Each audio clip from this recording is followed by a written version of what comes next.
नमस्कार दोस्तों, फिर हाजिर है एक नई क्राइम स्टोरी के साथ। ये क्राइम स्टोरी बिहार के जिला मुजफ्फरपुर के मिठनपुरा थाना क्षेत्र के अंतर्गत रामबाग इलाका है। रामबाग इलाके में गोदाम नाम का एक मोहल्ला होता है, वहां की ये पूरी घटना है। 23 अगस्त 2024 23 अगस्त 2024 को इस मोहल्ले में कुछ ऐसी घटना घटती है जो लोगों के दिलों में खौफ पैदा कर देती है। सुबह का टाइम था, लोग अपने अपने घरों से ऑफिस के लिए निकल रहे थे, तो कोई अपने घर से निकल रहा था घरेलू सामान लाने के लिए बाजार के लिए, तो कोई ठेला वाला सब्जी बेच रहा था। यानी पूरी हलचल थी मोहल्ले में। लेकिन एक बात का खौफ था उस मोहल्ले में।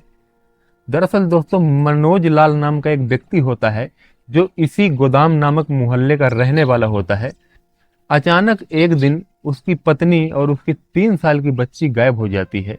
मनोज की पत्नी का नाम काजल होता है और उसकी एक बेटी होती है जिसका नाम मिष्टी होता है, जिसकी उम्र 3 साल होती है। वो एक दिन गायब हो जाती है। जिस दिन से वो गायब हो गई थी, पूरे मोहल्ले में खौफ का माहौल था। सबको लग रहा था कि उसकी बीबी को किसी ने अपहरण कर लिया है या फिर जल्द ही फिरौती के लिए फोन आ सकता है। जिसने भी ये काम किया होगा वो फिरौती मांगने के लिए फोन जरूर करेगा। वहीं मनोज जो था वो अपने बीबी और बच्ची के गुमशुदा होने की रिपोर्ट थाने में लिखा चुका था। पुलिस भी उनको ढूंढ रही थी। लेकिन दोस्तों, 3 दिन बीत चुके थे, अभी तक न तो उसकी बीबी मिली थी न उसकी बच्ची का कोई पता चला था। दोस्तों, ये वही 23 अगस्त 2024 का दिन है। मनोज थाने में मौजूद होता है और यहाँ मोहल्ले में जो लोग होते हैं, उसके पड़ोसी होते हैं, उनको एक संदिग्ध चीज देखने को मिल जाती है। वो चीज क्या थी? वो एक ट्रॉली बैग था रेड कलर का। वो रेड कलर का ट्रॉली बैग मनोज के घर के पीछे खाली प्लॉट पड़ा था, तो वहां झाड़ियों में वो पड़ा होता है। इसको मनोज के पड़ोसी 3 दिन बाद किसी की नजर पड़ जाती है उस बैग में। वो जैसे ही उस बैग को देखते हैं, बैग बिल्कुल नया था, सब कुछ ठीक था। वो पास में जाकर के जब देखता है तो बैग में मक्खियां भिन भिना रही थी, जैसे बैग के अंदर कोई मांस वगैरह हो। उससे रिसाव भी हो रहा था। लाल कलर का तरल पदार्थ रिस भी रहा था। दोस्तों, जब पड़ोसियों की नजर पड़ जाती है उस बैग में, वो पास जाकर के जब देखते हैं तो मक्खियां भिन भिना रही होती हैं, तो वो पड़ोसी और आसपास के लोगों को इकट्ठा कर लेते हैं। वहां पर भीड़ लग जाती है। दोस्तों, भीड़ लगने के बाद वो लोग भी सोचते हैं कि मनोज की पत्नी और 3 साल की बच्ची गायब हैं, तो उनको लग रहा था कि कहीं ये कोई अनहोनी तो नहीं है। अंदर ही अंदर सारे मनोज के मोहल्ले वाले डरे जा रहे थे। उनमें से एक व्यक्ति मनोज को फोन करता है। मनोज थाने में मौजूद होता है। मनोज से वो बताता है कि ऐसी ऐसी बात है, तुम्हारे घर के पीछे जो खाली प्लॉट पड़ा है, वहां झाड़ियों में एक रेड कलर का ट्रॉली बैग पड़ा है, क्या ये तुम्हारा है? तो मनोज बोलता है कि मेरे घर में एक रेड कलर का ट्रॉली बैग तो था। उसके बाद मनोज वहां पुलिस को भी ये सारी बातें बताता है कि ऐसी ऐसी बात है, मेरे घर के पीछे कोई रेड कलर का ट्रॉली बैग पड़ा है, जो कि मेरे भी घर में, जैसा वो बता रहे हैं मोहल्ले वाले, ठीक वैसा ही एक ट्रॉली बैग मेरे भी घर में है। अब दोस्तों, मनोज वहां से पुलिस को साथ लेता है, क्योंकि पुलिस को भी अभी तक न मनोज की वाइफ मिली थी न बच्ची का कोई पता चला था। पुलिस भी मनोज के साथ में ही वो बैग की शिनाख्त करने के लिए पुलिस भी चली आती है। मनोज पुलिस को लेकर के जब आता है, घर के पीछे अपने खाली पड़े प्लॉट में जाता है जहाँ बहुत सारी झाड़ियाँ वगैरह थी। वहीं झाड़ियों के बीच में वो रेड कलर का बैग भी पड़ा होता है। पुलिस उस बैग को जब खुलवाती है, वहां मौजूद सारे मोहल्ले वाले, जैसे ही वो बैग खोला जाता है, सबके पैरों तले जमीन खिसक जाती है। मनोज वहीं पे घुटनों पे गिर जाता है और बिलख बिलख के रोने लगता है। दोस्तों, उसका बहुत बुरा हाल हो जाता है, क्योंकि उस बैग के अंदर मनोज की 3 साल की बच्ची मिष्टी की लाश पड़ी होती है। और ये देखने के बाद मनोज टूट जाता है। मनोज को समझ में नहीं आता है, वो अपने आप को संभाल नहीं पाता है। मनोज के पड़ोसी जो होते हैं वो मनोज को जैसे तैसे करके संभालते हैं और उसको दिलासा देते हैं। उसके बाद दोस्तों, पुलिस जो होती है वो मनोज से कहती है कि मनोज, तुम्हारी बच्ची तो तुम्हारे घर के पीछे ही उसकी लाश पड़ी है। अगर ये कोई अपहरण का मामला होता तो तुम्हारी बीबी को क्यों छोड़ता? ऐसे करके पुलिस बताती है। मनोज बोलता है कि सर, हो सकता है ये पूरा काम मेरे बीबी का ही हो। मनोज का शक जो है डायरेक्ट अपने बीबी पे ही चला जाता है। ऐसा क्यों हुआ था? दरअसल दोस्तों, मनोज की जो बीबी होती है उसका चक्कर किसी के साथ चल रहा था। ये बात मनोज को पता थी, लेकिन मनोज नहीं जानता था कि इन दिनों भी वो उस व्यक्ति के संपर्क में है जिससे उसका चक्कर चल रहा था। उसे लग रहा था कि मनोज के समझाने पर उसकी बीबी मान गई है। अब उस व्यक्ति से मिलना जुलना उसने बंद कर दिया है, जो उसका प्रेमी था, जिसके साथ चक्कर चल रहा था। दोस्तों ये सब पुलिस को मनोज बता रहा होता है। तभी पुलिस के एक आला अधिकारी जो होते हैं वो मनोज से इस बारे में जानकारी करते हैं कि वो प्रेमी कौन है तुम्हारी बीबी का, क्या तुम उसको जानते हो, उसका नाम पता एड्रेस कुछ तुम्हारे पास है। वो बोलता है कि नहीं सर, मेरे पास उसका नाम पता एड्रेस तो कुछ भी नहीं है, लेकिन मैं उसके बारे में जानता हूँ क्योंकि ऑनलाइन मेरी बीबी उससे बात किया करती थी। फेसबुक के जरिए मेरी बीबी की मुलाकात उस व्यक्ति से हुई थी।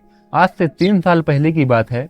मैं मिठाई की दुकान में काम करता हूँ, तो इसलिए मैं सुबह सुबह ड्यूटी चला जाया करता था। ये सब मनोज बता रहा होता है पुलिस वालों से कि मैं सुबह सुबह ड्यूटी चला जाया करता था और ड्यूटी जाने के बाद मेरी बीबी और मेरी बेटी घर में अकेली ही रहा करती थी। उन दिनों उसकी बेटी की उम्र मात्र 1 साल थी। तो मनोज का कहना है कि उसकी बीबी धीरे धीरे करके मोबाइल ज़्यादा चलाने लगी थी और मोबाइल में ऑनलाइन चैटिंग करने लगी थी फेसबुक के जरिए। फेसबुक के जरिए ही उसे कोई लड़का मिला था जिससे वो काफ़ी टाइम से बात कर रही थी। मैंने कई बार उसको पकड़ा, कई बार उसे समझाया, लेकिन वो मेरी बात मानती नहीं थी। मेरे सामने तो वो मान जाती थी, लेकिन अकेले में फिर वो यही काम करने लगती थी। क्योंकि मैं पूरा टाइम तो अपनी बीबी के साथ रह नहीं सकता था, मुझे काम करना होता था, क्योंकि मुझे ही ये पूरा घर चलाना था अपना, जिस वजह से मैं अपना सुबह से ही ड्यूटी निकल जाया करता था। उसके बाद ये उससे जो है बात करती और कभी कभी बेटी को घर में ही छोड़ करके उससे मिलने भी चली जाया करती थी। ये भी नहीं सोचती थी कि एक छोटी सी बच्ची इस घर में अकेले क्या करेगी, कहीं उसको कुछ हो ना जाए। इस तरह से वो पुलिस को बताता है। पुलिस को भी ये सब कहानी सुनने के बाद लग रहा था कि कहीं ना कहीं ये सब पूरा कांड उसकी बीबी का ही तो नहीं है। उसके बाद दोस्तों मनोज की बीबी काजल, जिसका नाम होता है, उसका मोबाइल नंबर पुलिस पहले से ही सर्विलांस में लगा करके रखी थी। अभी तक उसका मोबाइल ऑन नहीं हुआ था। जैसे ही वो मोबाइल ऑन होता तो पुलिस को एग्जैक्ट लोकेशन मिल जाती कि वो अभी कहाँ पर मौजूद है। और दोस्तों पुलिस उसके बाद उसके बीबी की खोजबीन करने लगती है। एक दिन और बीत जाता है, लेकिन पुलिस के हाथ कोई कामयाबी नहीं लगती है। तभी अचानक से जो पुलिस सर्विलांस टीम होती है, जो नंबर को डिटेक्ट कर रहे थे, उनको एक नोटिफिकेशन आता है। नोटिफिकेशन ये था, वो पुलिस को रामपुर हरी थाना क्षेत्र के आसपास की दिख रही थी। पुलिस तुरंत उस लोकेशन पर पहुंचती है, जहां वो मौके पर ही काजल को पा जाते हैं।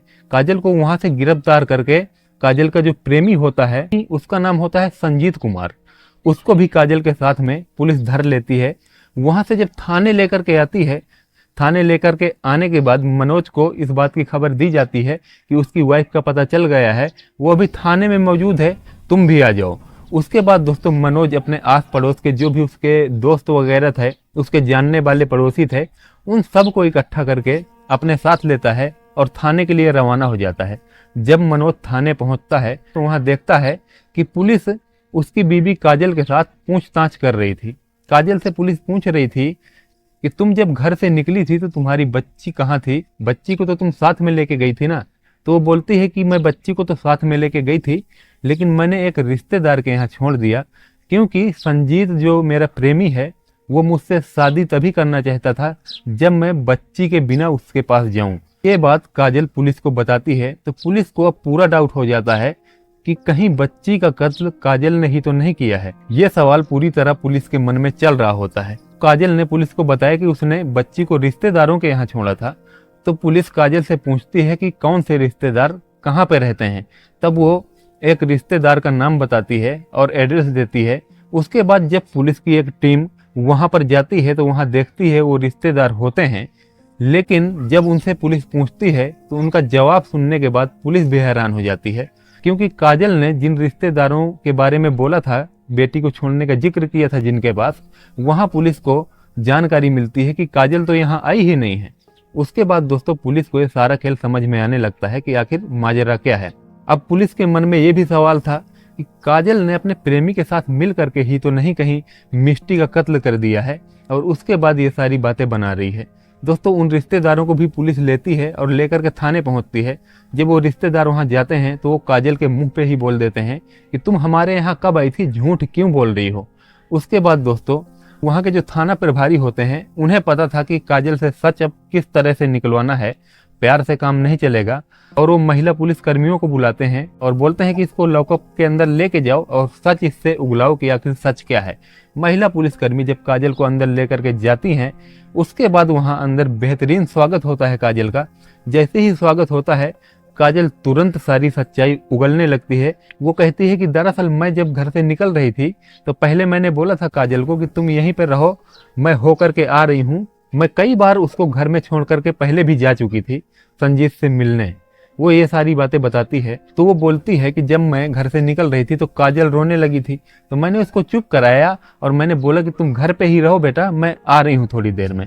उसके बाद वो बहुत रो रही थी, जिद कर रही थी जाने के लिए। और उसके बाद मुझे बहुत गुस्सा आया। मुझे भी ये लगा कि मैं मिष्टी के ही कारण, अपनी बेटी के ही कारण संजीत के साथ नहीं रह पा रही हूँ, यही एक रोला है। उसके बाद मैं किचन में गई, वहां से एक चाकू लिया, चाकू लेके आई, अपनी बेटी को मैंने पकड़ा और बाथरूम में लेके गई और वहां मैंने उस चाकू से उसका गला रेत दिया, जिससे वो वहीं पर दम तोड़ देती है। उसके बाद मैं घबरा गई कि मैं अब क्या करूं, लाश को ठिकाने कहाँ लगाऊं।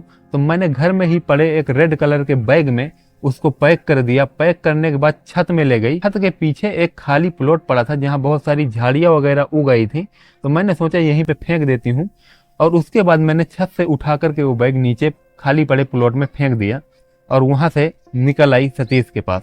अब दोस्तों, काजल अपना जुर्म कबूल लेती है। जुर्म कबूलने के बाद पुलिस उससे पूछती है कि तुमने ये जो पूरी घटना की है, इसमें तुम्हारा जो ये प्रेमी है संजीत कुमार, ये भी शामिल है क्या?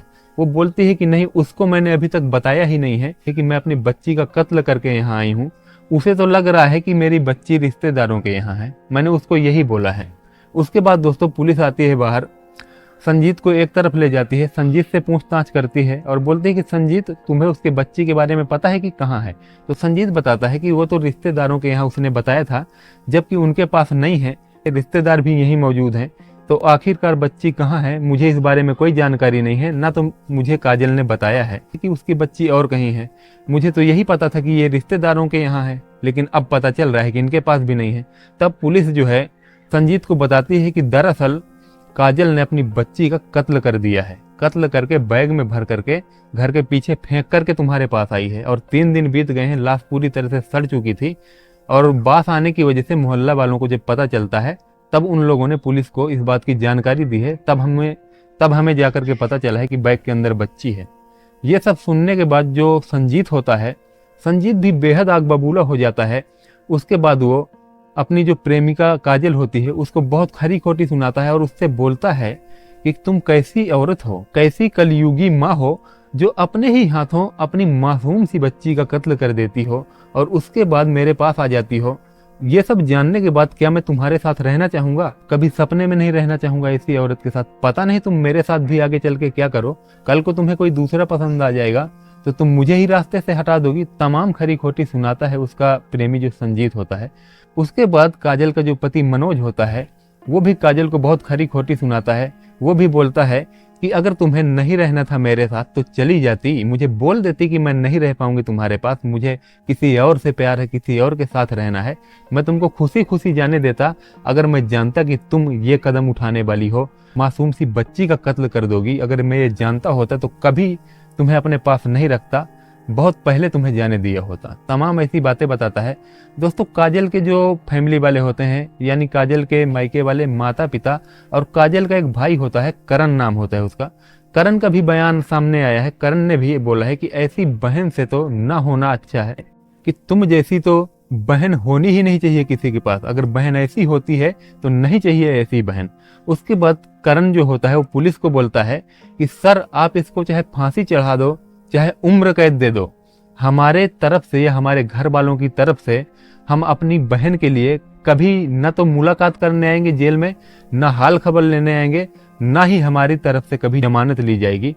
क्योंकि इसने जो काम किया है वो ऐसा काम है कि आज से ही ये हमारी तरफ से मर चुकी, हमने मान लिया कि हमारी बहन ही नहीं है। ऐसा करके करण भी बोलता है, जो कि काजल का भाई होता है। तो दोस्तों, ये पूरी कहानी कुछ इस तरह की थी। एक कलयुगी माँ है जिसने इतना बड़ा कदम उठाया, जिसका कलेजा तक नहीं कांपा, जिसने 9 महीने उसी बच्ची को पेट में रखा, दर्द सहा, उसको पाला पोसा। वो अब 3 साल की हो चुकी थी, उसके बाद उसको इस तरह से घटना को अंजाम देती है, फिर भी उसका कलेजा नहीं कांपता है। कैसी औरत रही होगी। तो दोस्तों, ये पूरी क्राइम स्टोरी सुनाने का उद्देश्य हमारा किसी की भावनाओं को ठेस पहुंचाना या आहत करना नहीं था। हम ज्यादा से ज्यादा लोगों तक जानकारी पहुंचाने का काम करते हैं। तो जानकारी अगर पसंद आई है, वीडियो को लाइक जरूर से कर लें, चैनल पर नए हैं तो सब्सक्राइब कर लें, बेल आइकन प्रेस कर लें, ताकि हमारे हर एक वीडियो का नोटिफिकेशन सबसे पहले आप तक पहुंच सके। तो चलिए मिलते हैं ऐसे ही किसी फिर एक नेक्स्ट स्टोरी के साथ। तब तक के लिए जय हिंद, जय भारत।